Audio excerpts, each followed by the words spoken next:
Shalom Ubracha, nous poursuivons avec la troisième Mishnah du deuxième Pérec, Lilun Nishmat, Raphaël Yaakov Ben Peretz Laurent. La Mishnah nous enseigne ici, Itiz et Arosh bebatachat psula. Si on a coupé la tête de la bête, les deux simanim, bebatachat, en une seule fois, c'est-à-dire qu'on a coupé les deux simanim, un peu comme on coupe un légume, comme on coupe un concombre, d'un mouvement donc vertical du haut vers le bas. Psula, la shrita est psula. Pourquoi? Parce que c'est ce que nous avons vu, la drissa. Donc nous dit le Barthénoura, comme si on veut couper un roseau, ou une courge, un concombre. Donc on pousse le couteau avec force vers le bas et on coupe, ça c'est drissa.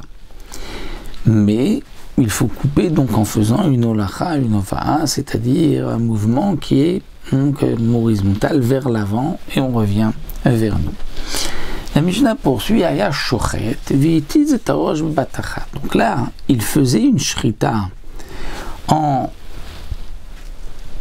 par un mouvement vertical où il amenait le couteau vers lui, ou bien il fait un mouvement vers l'avant. Mais il ne fait pas un aller-retour. Il fait juste une holacha ou juste une hova'a, il ramène le couteau vers lui et il a coupé les deux simanim en une fois. Alors là, on a une petite crainte parce que normalement, il faut faire un mouvement aller-retour. Et là, il n'a fait que aller ou que retour. Peut-être qu'il a coupé les simanim en faisant un mouvement vertical vers le bas avec force et donc il y a là une drissa. Alors la Mishnah nous dit tout dépend. Tout dépend de la grandeur du couteau. S'il y a dans le couteau melot savar, la largeur, si on veut dire, du cou de la bête, c'est kasher. C'est-à-dire, nous explique le Barthénoura, si lorsqu'on pose le couteau sur la bête, le couteau est suffisamment long, que en plus que le couteau prend la largeur du cou de la bête, mais il y a aussi dans le couteau une deuxième largeur du cou de la bête, c'est-à-dire que le couteau a comme deux largeurs du cou de la bête, à ce moment-là, kshera, c'est-à-dire que, étant donné que le couteau est suffisamment long, donc je considère que même s'il a fait un mouvement d'aller ou de retour, il a pu couper les deux simanim sans faire de drissa, étant donné que le couteau est long. Si le couteau n'est pas suffisamment long, c'est-à-dire il n'est que la largeur du cou et qui n'a fait qu'un seul mouvement, là on considère que c'est une drissa parce qu'on ne peut pas couper les simanim avec un couteau petit sans faire un aller-retour. La Mishnah continue et nous dit, alors, il est peut-être important de rapporter cette marloquette rishonim, c'est que lorsque le couteau est suffisamment long à deux largeurs de cou, d'après certains, c'est que de cette manière, donc on peut faire, même dans un mouvement aller ou retour, on peut couper les deux simanim sans faire drissa, mais d'après Tosfot, c'est que, étant donné que le shochet sent que le couteau est long, donc il ne va pas faire de geste vertical vers le bas, il pense qu'il a été de la possibilité de faire une bonne shrita. Donc en vérité, même si on n'a pas besoin que le couteau soit aussi long pour couper les deux simanim, mais le fait qu'il ait de la place où son couteau soit large, donc lui est détendu et ne va pas faire un mouvement vers le bas, donc c'est sûr qu'il a bien coupé les deux simanim.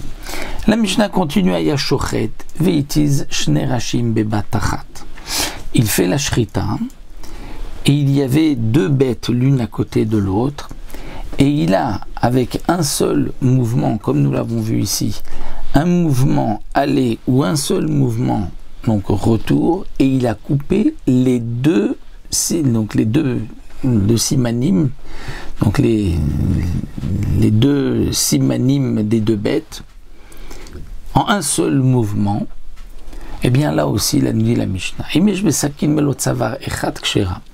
il faut que le couteau, lorsqu'il y a deux têtes, soit suffisamment long qu'il ait la longueur de trois têtes. C'est-à-dire les têtes des deux bêtes plus encore l'équivalent d'une tête, et donc à ce moment-là, même par un mouvement d'aller ou de retour, il pourra couper les simanim de la bête sans faire de drissa. Et donc la Mishnah nous dit, Dvarim Amorim, tout ceci a été dit dans notre Mishnah, que nous avons besoin que le couteau soit long. Bisman Sheolir Velo Evi ou Evi Velo Olir, c'est-à-dire il a fait un mouvement Olir vers l'avant sans le ramener vers lui, ou bien Evi ramène vers lui Velo Olir, mais il ne fait pas un mouvement vers l'avant, il ne fait pas d'aller-retour. C'est là que nous avons besoin que le couteau soit plus grand que le cou de la bête qu'il y ait l'équivalent d'une autre tête. D'un autre coup, mais s'il fait un mouvement aller et retour, afilou kolchiou, même si le couteau est tout petit, afilou beizmel, même s'il est comme un petit rasoir, kshera, c'est kasher. Il est kasher parce que il peut couper les simanim sans faire de drissa, étant donné qu'il fait des mouvements, des allers-retours. Et nous dit le Barthénora, le chidouche du izmel, c'est-à-dire de ce rasoir, c'est que même si à l'époque ils avaient l'habitude de faire dans des rasoirs comme des cornes, et pour l'embellir le rasoir, et donc on pourrait craindre, lorsqu'il y a des cornes, on risque de faire une halada, c'est-à-dire qu'on risque de mal faire la shrita, de passer sous le siman. Donc peut-être qu'on aurait fait une gzera d'un rasoir qui n'a pas de karnaim de cornes à cause du rasoir qui a des cornes, qui lui va rendre la shrita psoula, étant donné qu'il est petit et qu'il va rentrer entre les siman, il va y avoir halada.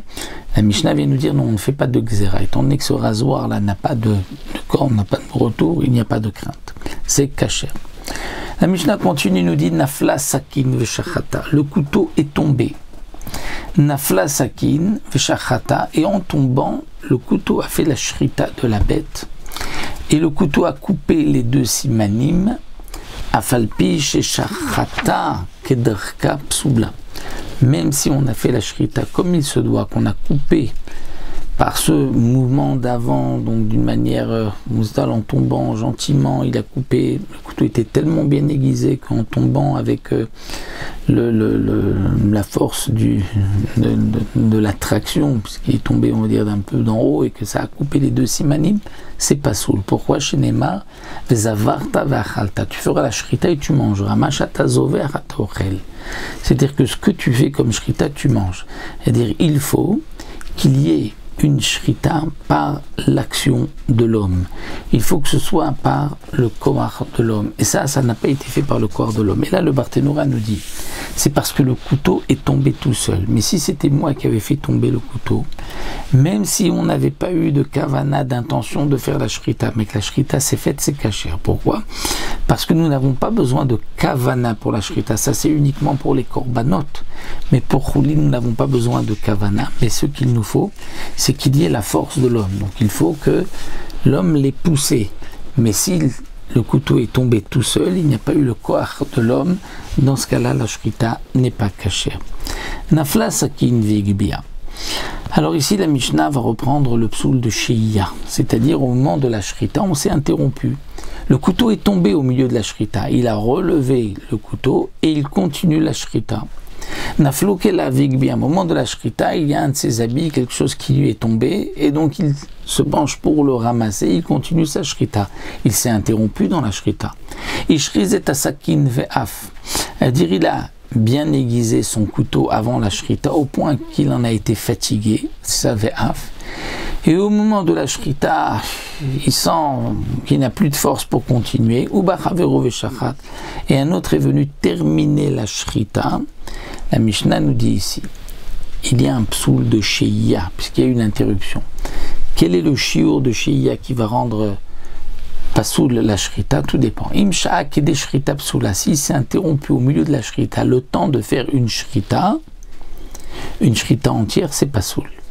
C'est quoi le temps de faire une shrita? Le Barthénora nous rapporte. C'est-à-dire c'est le temps de faire la shrita, la majorité de 2 simanim d'une bête comme celle-ci, lorsqu'elle est déjà allongée, prête à la shrita. Si c'est le gros bétail, donc une bête de gros bétail, c'est du menu bétail, que ce soit une bête de menu bétail. C'est un oiseau. Et le Rambam lui est possèque que même pour un oiseau, c'est le temps de faire la shrita du menu bétail. Donc c'est un peu plus de temps. Et il faut aussi donc le temps de l'allonger par terre. mais ça ce n'est pas le minhag dit le Barthénoura, mais c'est vrai que d'après le Rambam ça donne un peu plus de temps, donc il s'agit ici de quelques secondes, mais en tout cas la Shehiya c'est le temps de faire une autre shrita comme cette bête que nous avons ici. Rabbi Shimon Omer Imshak Kedebikour, pour Rabbi Shimon la Shehiya c'est ici il a pris le temps Kedebikour, c'est-à-dire le temps de vérifier le couteau, et le temps de vérifier le couteau c'est quelques secondes puisqu'il faut qu'on vérifier le couteau, donc la lame et sur les côtés aussi de la lame, comme c'est expliqué dans la Gemara pour le din comment on fait la pesika d'un couteau. Donc voici pour notre troisième Mishnah.